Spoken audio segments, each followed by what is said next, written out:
Good afternoon, colleagues, and welcome to the workshop that has been organized by the Institution of Structural Engineers. My name is Jeffrey Mahachi, and I'm from the University of Johannesburg, and it is my privilege to take you through the topic, Building the Future, Advancing Structural Engineering with 3D Printing in South Africa. I hope at the end of the session, we may have time to take a few questions or a few comments, which will enable us to take what we are doing into the future.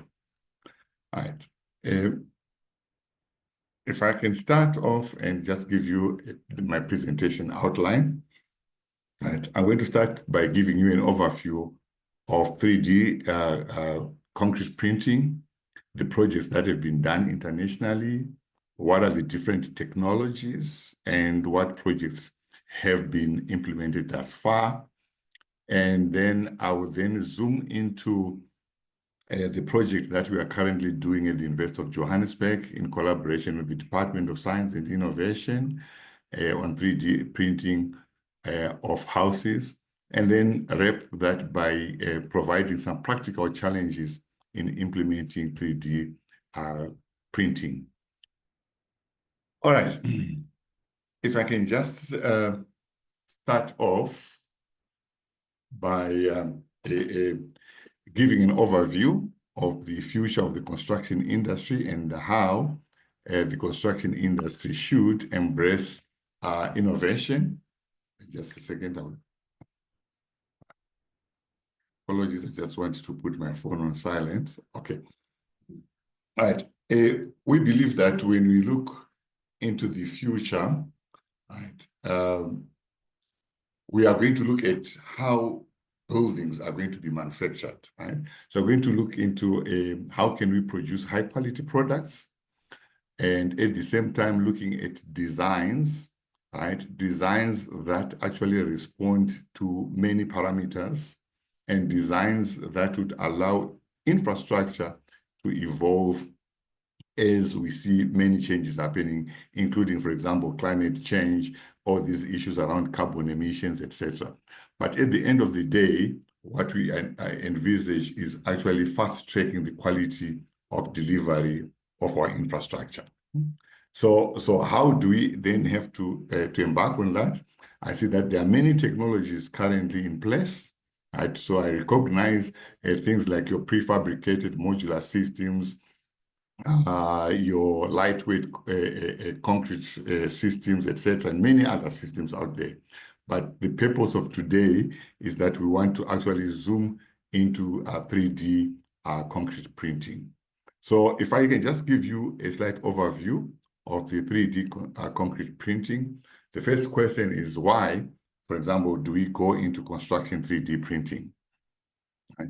So our vision is actually to look at the possibilities of rethinking the way in which we design our structures, right? So let us move away from mass production to mass customization. And specifically when I talk about mass production, mass customization, I'm talking, for example, in the housing space, then that there are possibilities for us to be able to relook at designs, right?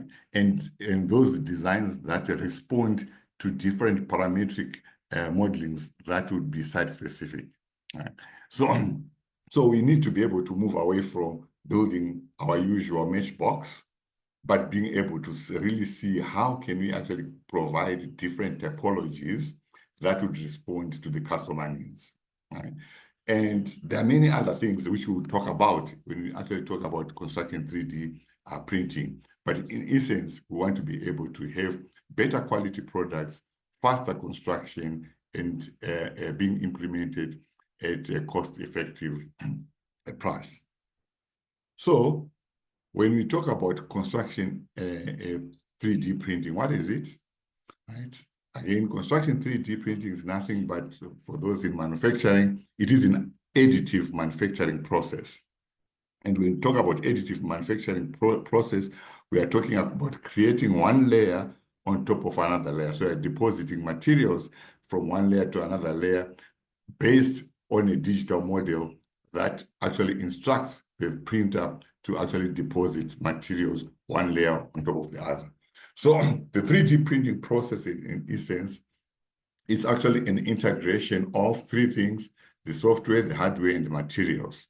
Right? And as you can see from my slides here, I've actually provided up a software and hardware in green and materials in red, meaning then that my focus is actually more on materials and not on software and hardware. But the three components actually make up your 3D printing. You need to have a software, you need to have a hardware, and you need to have materials that goes into the 3D printing in order for you to produce that. So the focus on most from a civil engineering perspective is actually more on the materials technology.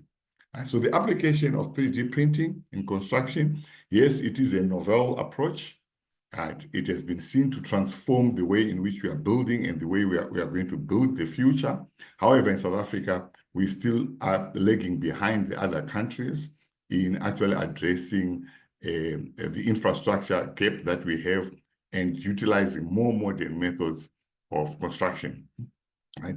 But in the other countries also, even though the utilization of this technology has taken off, but it's not yet thoroughly investigated both in South Africa and internationally. But there's good progress that is actually being made internationally with regards to that.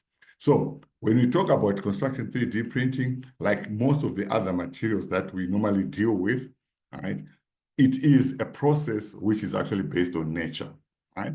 So in this particular video here, we are showing up a crab, and a crab that is actually 3D printing, additive manufacturing, one layer on top of the other layer, and ensuring the structural integrity and durability of the product. And that is essentially what we would want to look into.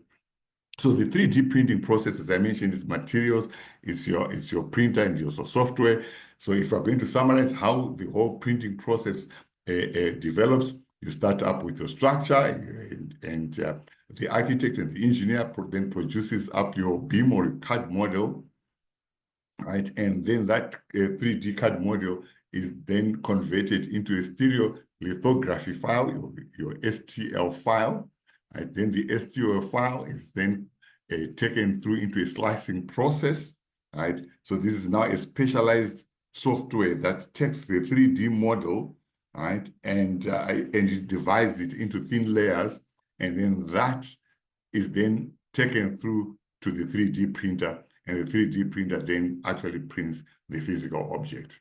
Right? So it is exactly the same way you would print up your CAD file, same way you would print on a normal desktop printer, or whether you're printing a Word object or any other software that you want to actually print. Right? So that is essentially the process, starting from the structure and going all the way until we actually finish the product. But there are many issues involved in each of these boxes in order for you to instruct the printer to start printing the particular object. So the technologies, what are the technologies that are available for 3D printing? Right? There are still a few companies that manufacture the printers at the moment. Right?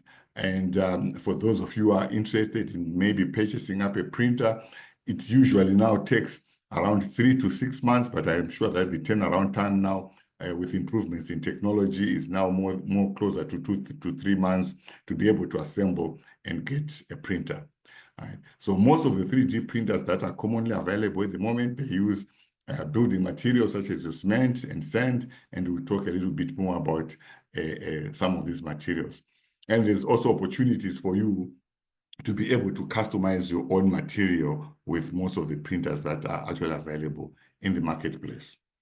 So if we look at the technology uptake internationally, and this is a graph that is taken off from Baswell in 2018, right? You can actually see the dots here represent the number of projects that have been executed with time since the 3D printing actually took place around about 1997, right? You're having only one project, and around about 2016, 2015, 16, we start to see about 2, 4, 6 projects being executed at a time. And if this graph here was to be projected to 2024, right, it will probably be around where my case is actually an exponential growth, and there are many projects now being implemented using 3D printing technology, right? And this specific graph here shows you which particular sector is using 3D printing technology. And the red one here shows housing. The blue one here is infrastructure. And this is your street furniture.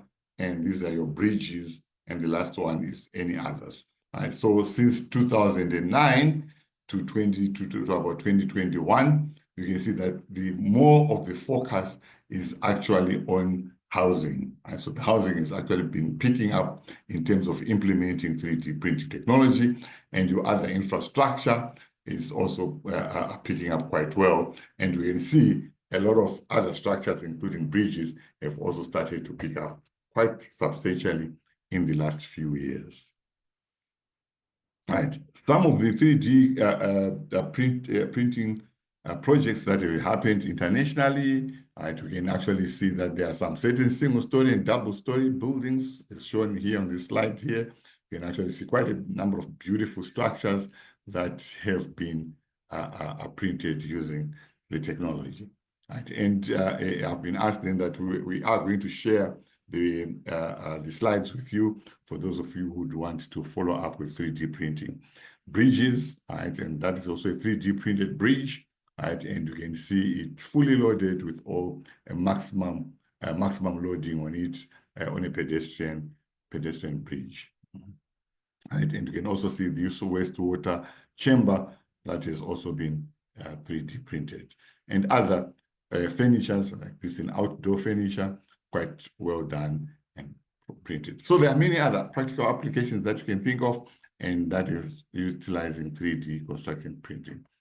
So when we focus now on what are the technologies involved in constructing 3D printing, right? There are two main types of 3D printers. It's the gantry girder 3D printer. The gantry girder is actually composed of your gantry columns, as shown here. And you've got then the gantry beams that run parallel to each other, and another one running in this other direction. So they can actually do your XY movement, right? More like a crane girder, right? So if you look at it, this one here, the foundation is there's actually a foundation provided for the gantry system, and this is actually the structure that you are actually going to 3D print, and this is the nozzle, or the actual printer itself is located at that point.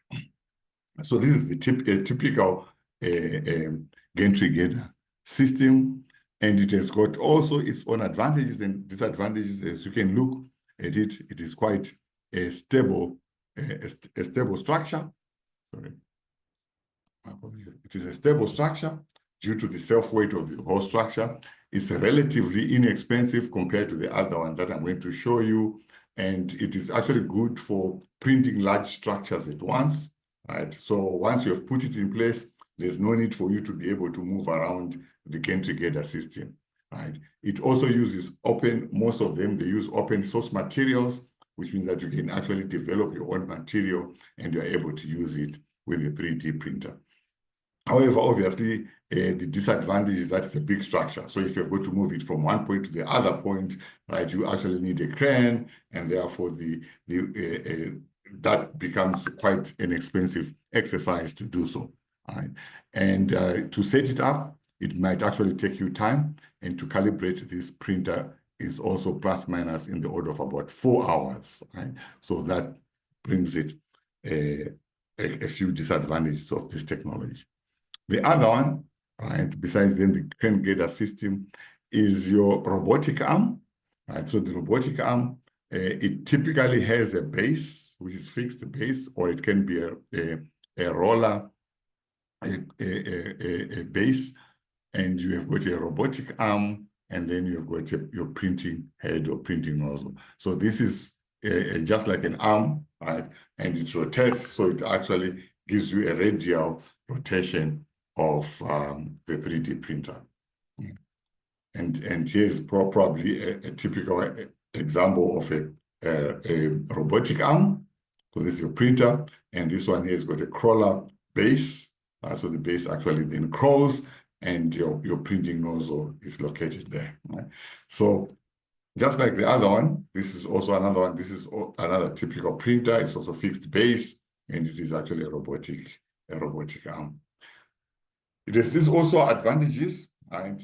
The advantage being that it's portable, it can move from one point to the other point, so it's easy to do that. So the whole crawler system enables the mobility of the printer. It also has open source materials, which is also quite good. However, the disadvantage for this printer is that you can only do smaller buildings. So once you start looking at large buildings, the robotic arm might not be able to reach certain places. So this technology is much more suitable for smaller structures, particularly when you are looking at the housing structures. A robotic arm is much better. It's a little bit more expensive compared to the gantry girder system. Right. So having given you the overview of what 3D printing technology is all about and what are the technologies that are around, right, I'm now going to zoom into the case study of a research and innovation project that we are currently running at the University of Johannesburg. And this project is actually sponsored by the Department of Science and Innovation, right, looking at trying to promote construction 3D printing. So to kickstart that, right, we need to be able to understand what is the problem statement. The problem statement mentioned by the Department of Science and Innovation to the University of Johannesburg.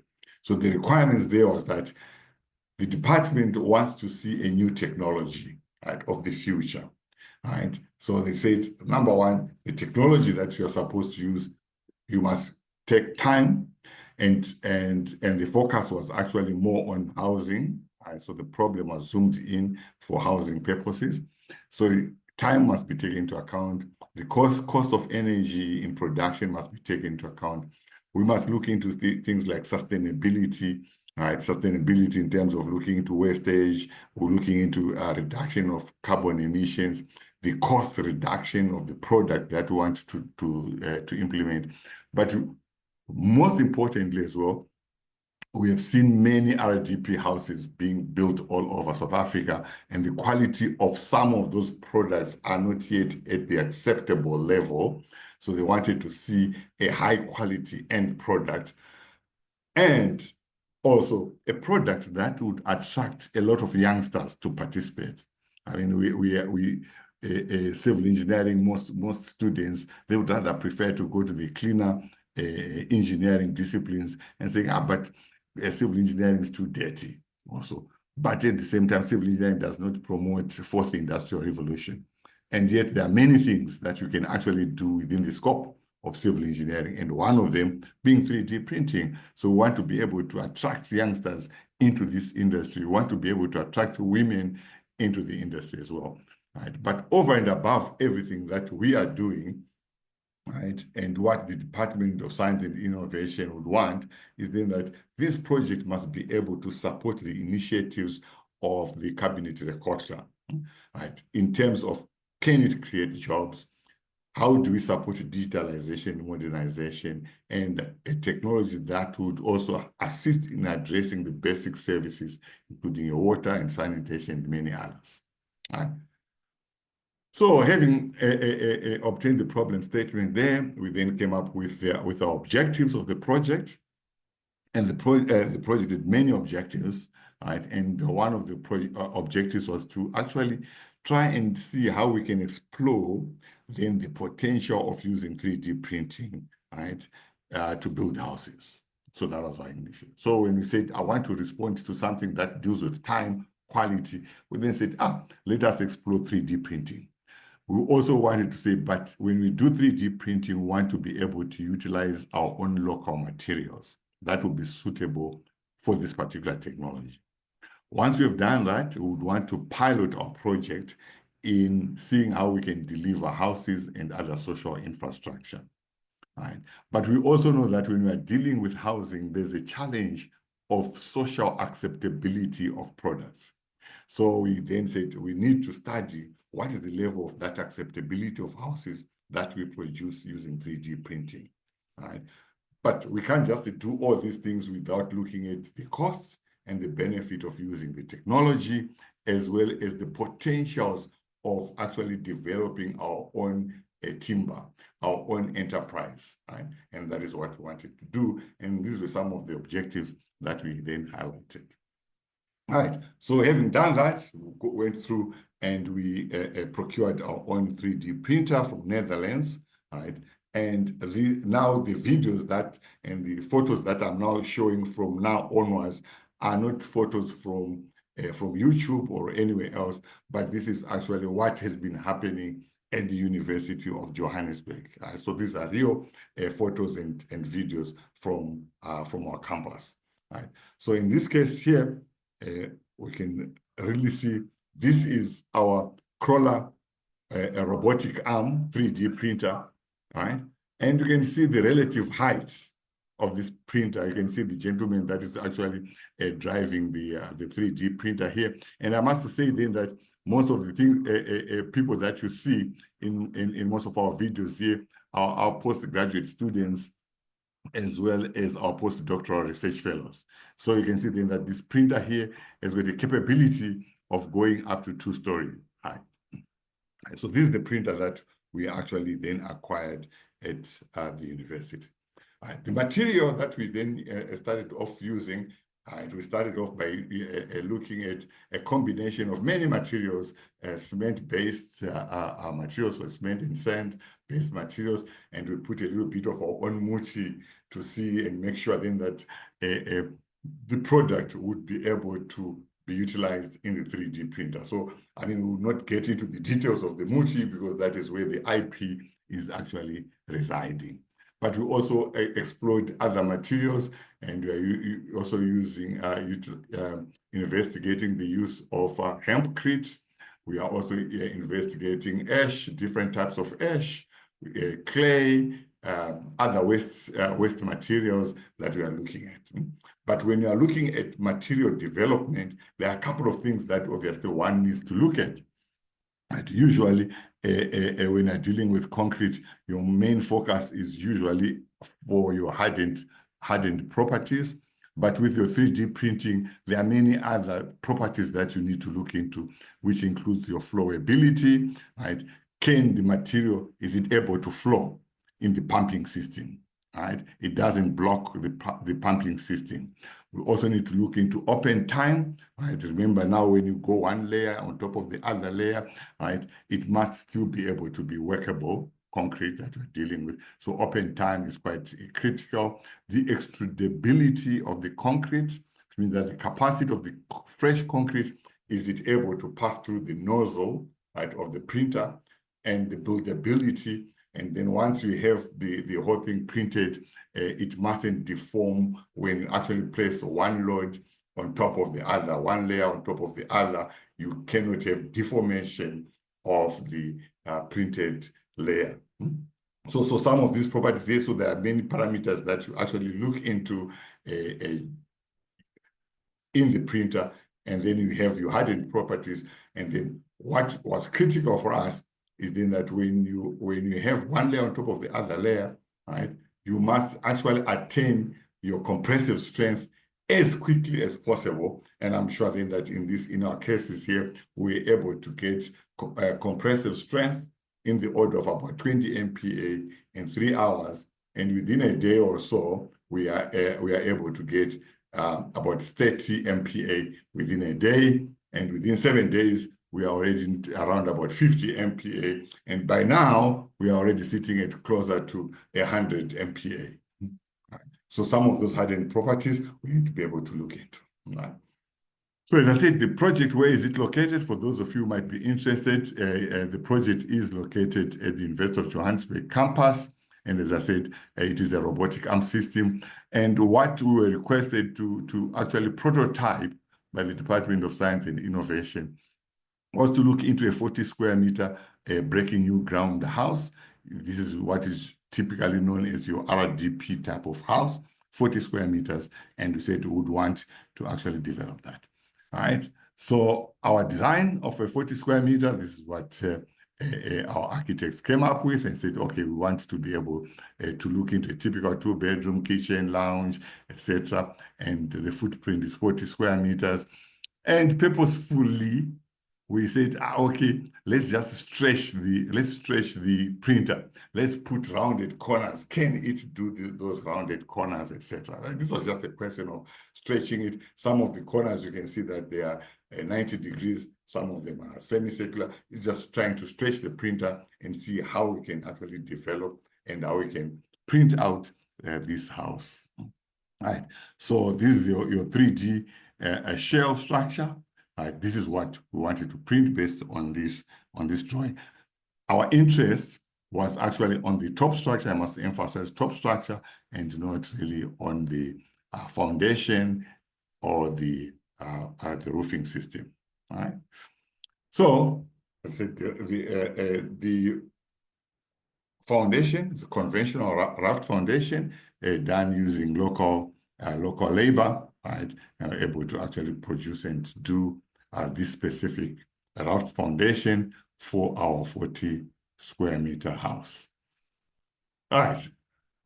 Once we have the CAD drawing, we now need to do segmentation and sequencing. Right? Segmentation and sequencing now, we now say, okay, this is our footprint. And on this footprint here, how is the printer going to maneuver around this structure?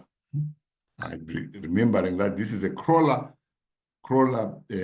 printer, so it has to crawl. So when it's crawling, right, we need to optimize where are we going to position it. We are going to position it at this point here, and then we are able to print this wall and that wall, and then we move it around. So we've got to run through an optimization algorithm of how to see and position the printer. And that is one of the exercises that we do. Right? So having done that, so we can actually then see, then say, now we are able to know then that based on that, the printer will start maybe at where my cursor is located. It will then move off, and then it prints wall number 1, prints wall number 2, prints wall number 3. It then moves through and it does wall 4 and then comes here. It will print wall 5, wall 6, wall 7, wall 8, wall 9, then it moves here, and then it finishes wall 10 and wall 11.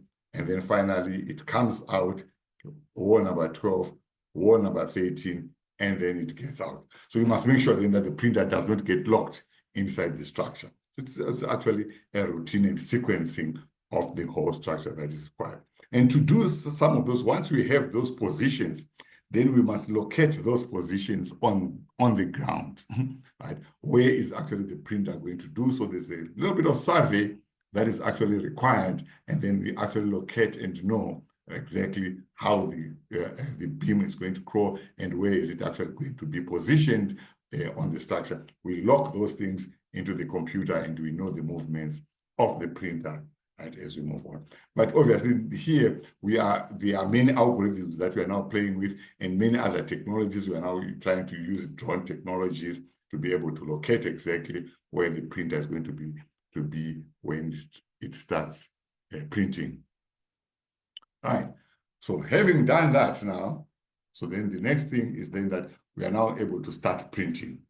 All right. So the printer goes on to the first location. It then starts to print the wall. And I'm just going to show you 3 clips, right? Quickly, 3 clips.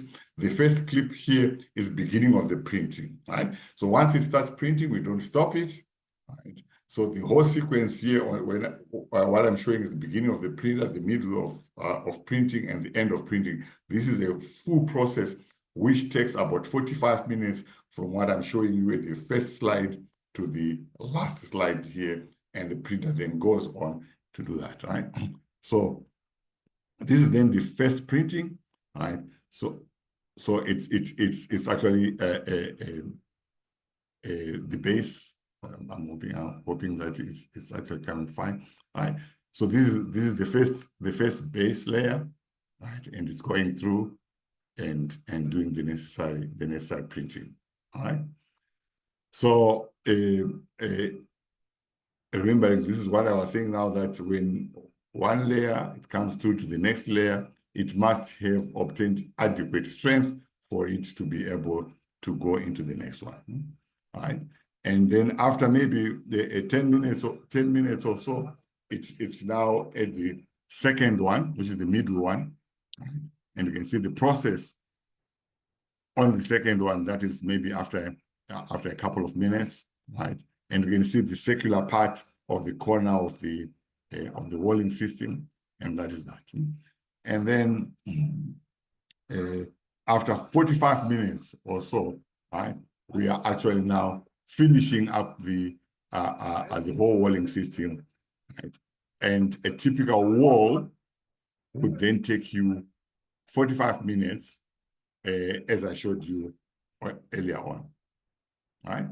So then the structure then is then completed for a typical RDP house. That takes us about 8 hours, which means that in one day, you are able to complete an RDP house, right? And you can see on the left-hand side here, on the left-hand side of my thing, is actually your completed 3D printed house. And on the right here is the card thing that I showed you earlier on, right, of what you wanted to print. And you can see exactly, this is what we actually printed. It's an exact image of a 3D printed structure within a period of 8 hours. Right. But I mean, our project team, as I mentioned to you, right, was actually, this whole house was printed by postdoctoral students, right, your masters and your doctoral candidates, right, as well as your postdoc research fellows, most of whom have never been on a construction site before, but we're actually able to 3D print a building. We also have architectural students within the team, and architectural students were also playing around with the different types of typologies. And that is the beauty of 3D printing, then that you can come up with any shape, right? And they were coming up with different dimples on a walling system. And what I'm showing here is a typical a bench that was also done next to the house on campus, right? So, so then the students then were also actually printing out that, and you can see the different typologies that we actually shapes that you can actually get through when you're actually 3D printing, right? And that is actually excellent, right? And the quality of these products, colleagues, if I was to go back, you will actually see then that the quality of what we are actually printing is great, and it's actually a very, very great structure on that. All right. So, like any other new technology, right, there are challenges that you would encounter. Right? So in our case, and in this particular technology, we face, there are many challenges that we need to be able to look into. Right? So if I classify one of them as technical challenges, right? So from a technical challenge, when you're printing, 3D printing, you have got material limitations. When we talk of material limitations, it's because we do not have any standardized material that is suitable for 3D printing in South Africa and internationally. Right? There is now a draft, a standard for 3D printing that has been done by ISO, but it's not yet actually out. And there's still a lot of challenges in actually coming up with a standard for materials. So that is one of the challenges that is there. And in South Africa, we do not have anything related to materials. Structural integrity, right, to ensure ensuring that the printed structure still meets the relevant strength and durability requirements.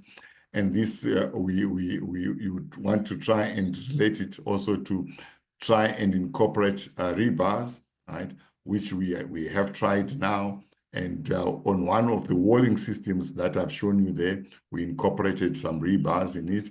but it's still something that we still need to be able to do to ensure then that you do have a structure that meets the relevant structural integrity. The layer-to-layer adhesion and the bonding, right, if not done properly, it will definitely affect your overall stability of the structure. So depending on the weather condition out there, you may have high wind speeds, it may rain, you may have other types of environmental influences that may affect the adhesion of one layer to the other layer. Right? And all these things here, they still need to be investigated in much more detail. The speed of the printer and vis-a-vis the quality. So the faster you do with your printer, you might actually end up compromising the precision and the integrity of your structure. Right? So you need to be able to know the exact consistency of your material as well as the the speed of the printer to ensure then that you've got a consistent material being delivered. Right? And the limitation, as I mentioned, of integrating different materials, right, is still also something that one would need to be able to explore. So that is from a technical perspective, but you also have another challenge with regards to logistics and operational challenges. Right? From a logistics side, remember I mentioned that there are different types of printers. So the larger the printer, the more difficult it's going to be in order for you to move it from one point to the other point. So the transportation of the equipment is a challenge, right? Skilled workforce, right? When one looks at 3D printing, and if you pull out from YouTube, you see many videos on 3D printing, but people don't give you something that is happening behind the scenes. And there's a lot that is happening behind the scenes. You need a lot of skilled workforce. You also still need laborers to be able to put up the material into the hop so that you'll be able to mix those materials effectively. Right?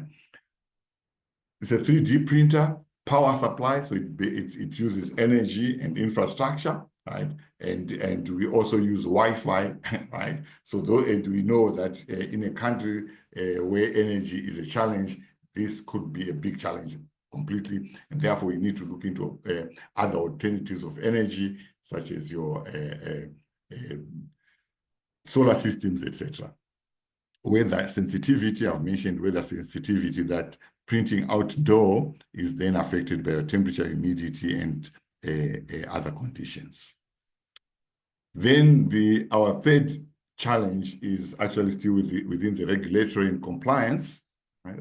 And as I mentioned earlier on, there's a lack of building codes and standards, but I'm going to unpack how in South Africa we deal with the lack of building codes and standards with regards to 3D printing, right? But even if you do manage to have a certification of your product, there is still a challenge in terms of getting the permits and approvals from the local authorities, because most of the local authorities, they are unfamiliar with 3D printing technology, and not only 3D printing technology, but many other technologies. So most of the local authorities don't understand what those technologies, how do they do them, and how to approve those technologies.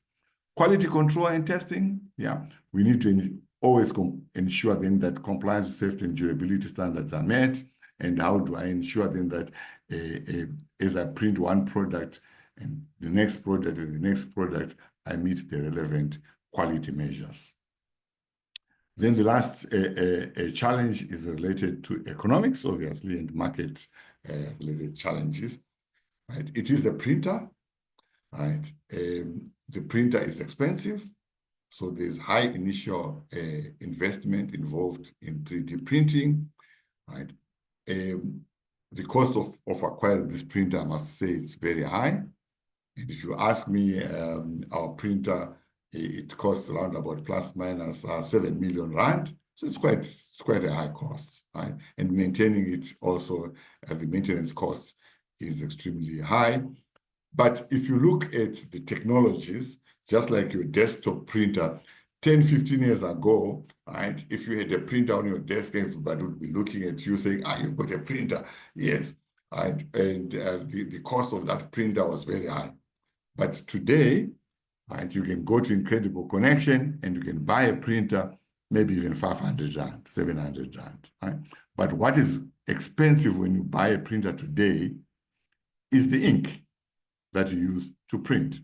And I believe also then that the same thing is happening with construction 3D printers. The cost is high, but within the next few years, the cost of the actual printer is going to be low. And what is going to be expensive and where everyone is fighting within that space is on materials. And that's why when I indicated in my opening slides, I said materials, software, and hardware. So issues around software and hardware cost is going to go down, and everyone now is busy developing the ink, which is then the materials that is actually involved in the construction 3D printing, right? So the material supply chain issues at the moment, if you are going to use proprietary material, if you use proprietary material, the sourcing of those materials, the cost is still very high, right? Market acceptance and adoption, right? I did indicate that within the University of Johannesburg, we are trying to also look into social acceptability of the product. Yes, there is a resistance from traditional construction stakeholders. And why? Because some professionals don't understand the technology, the end user doesn't understand the technology, the financial institutions don't understand the technologies, so there is that resistance of accepting and adopting such type of technologies. I am happy to actually report that as we move forward within the University of Johannesburg, we have now partnered with the city of Johannesburg, right, where we are actually going to 3D print a smart village. I think within the next month or 2 months, you will hear us now saying we are now starting with 3D printing of a smart village, and hopefully that smart village will be located in Soweto, and we will print not less than 30 houses, and all the social infrastructure in that smart village will be 3D printed. And I'm also happy to say that the University of Johannesburg itself is now so confident about 3D printing that most of the structures that are being built now on campus, are actually going to be 3D printed. So I'm extending an invitation to those who are interested. As from next week or so, we will be starting to 3D print some of the structures on campus, and you can actually come and see a 3D printing in action. So the return on investment is the last point of market challenge there. Long-term financial viability, one still needs to be able to look into all these things here. All right, look into life cycle cost vis-a-vis construction cost elements and see the viability of 3D printing. Right. We also have some of those small things on site that we still need to be able to look at. So when you connect some of these walling systems there, we need to be able to ensure then that, hey, all the gaps are actually closed and all that kind of things. Right? So the gaps that when you have web elements connecting the external elements, some of those openings there, but we've actually found out the solutions to some of these things. When you have wall openings, right, those windows, but I think we've come up with very innovative ways of incorporating the traditional lintels together with your 3D printing. Labor, right, somebody's going to ask as well as I said, labor, right? What actually happens on a site like this one here? You require at least not less than 5 people on site to be able to print, right? And you can actually see then that behind the scenes, there are many other things that actually happen, right? There is a lot of hard labor that actually goes in. So the actual printing is something else that is happening on one side, but on the other side, you still need somebody to be able to put materials in the hop and make sure then that the mixed design is actually correct, right? And there is also a lot of water usage, right, that one also needs to be able to look into, right? So some of these things here are those things that we are now quantifying. How much water are we using, right?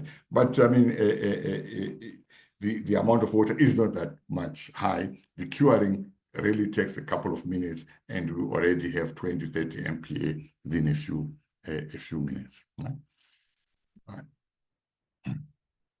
So this is our completed structure, right? Which you can see the first 3D printed house in South Africa. As I said, it took us an aggregated 8 to 10 hours to complete this house here, right? And believe me, the quality of this house is very good. Right? It is a very good, and those are the benches that I was talking about, the flower pots and so on that the students are actually playing on. Right? So this is a structure that is actually located on campus, and one can actually visit and come and visit and see the quality of the product. Right? First time, and the house quality is very high. Right. So the last thing that I need to just emphasize on is then that does the technology then comply with our local standards? Right.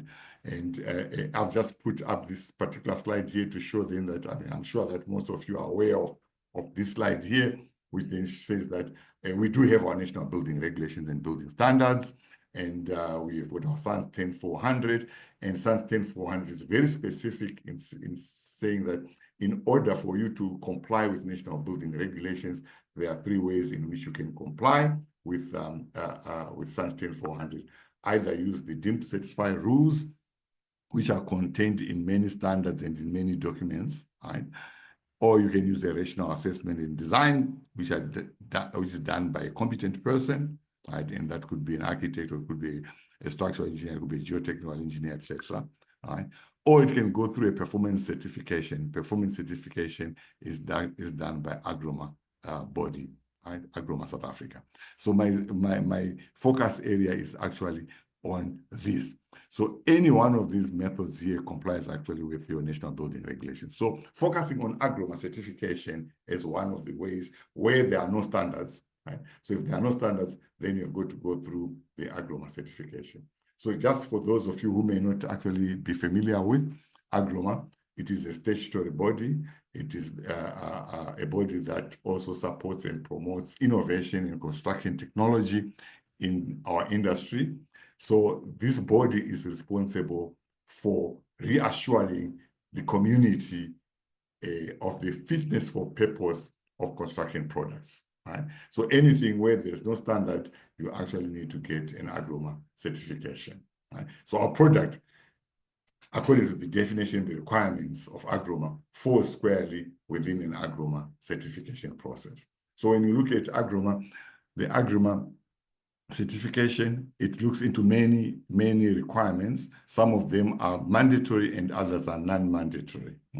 The mandatory requirements are your structural integrity, fire performance, durability, water penetration, rising damp, your thermal performance, and your non-mandatory is related to condensation and acoustics. Right? So our product had to go through a number of all these things here so that we'll be able to get an Agroma certification. Right? And believe me not, right, Agroma then requires you to conduct all these certifications. At the end of the day, they must ensure that the product is indeed fit for purpose. And what I've shown you here, for example, the lady here is doing an acoustics test. This is a water penetration test, all being conducted on the product. And you can see here is typical of your soft body impact test. We also have done the hard body impact test. We've got the shear test, and all those things there have actually been conducted. And you can actually see then that there is no problem on the structure at all. Right? So the structure, in terms of that, we are still going through the whole certification process with Agroma, but we believe then that we have actually met all the requirements. Here, going onwards, we're still having research work that is still in progress. We are still looking at different local materials that we are working on, as I mentioned, including our geopolymers, clay, and hempcrete. We are also looking at a life cycle costing model, right, vis-a-vis the construction costs. So we are developing up life cycle costs, and we'll be able to actually finalize that. Energy and thermal performance, we are looking at different ways to improve the energy performance of the house. We are also doing an exercise to look into the carbon emission and make sure then that the product does actually meet the requirements. Social acceptability, I've spoken about it. How do we scale this and mass customize it within the housing space, which is what I've said then that we are going through the City of Johannesburg project, and also looking at many other spin-offs for small businesses. All right. So in conclusion, colleagues, I hope then that I've managed to actually present to you the future of construction 3D printing. Yes, there are many aspects, technical aspects that you may want. We will be able to share some of the information with you. And for those of you who have got interest in graduate studies, we are open for graduate studies, looking at different materials, looking at different technical aspects, and looking at social aspects and all those kinds of things related to that. So yes, we do believe then that the initial capital costs are still high. I've said so, right? But those costs are going down. Believe me not, I was checking out actually the printer that we bought 2 years ago, as I said, 7 million rand. You can now get it 3-4 million rand. So indeed, the price is actually going down. We actually believe that this is a disruptive technology.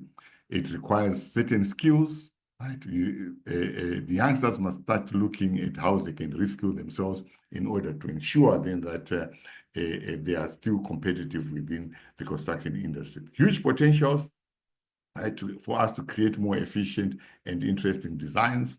Right? Different shapes are possible. Let's move away from the box type of things and let's be more creative.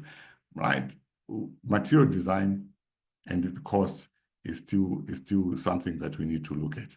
But overall, the fourth industrial revolution, transformative technology in construction is here, and I think we need to embrace it for the future. Thank you very much.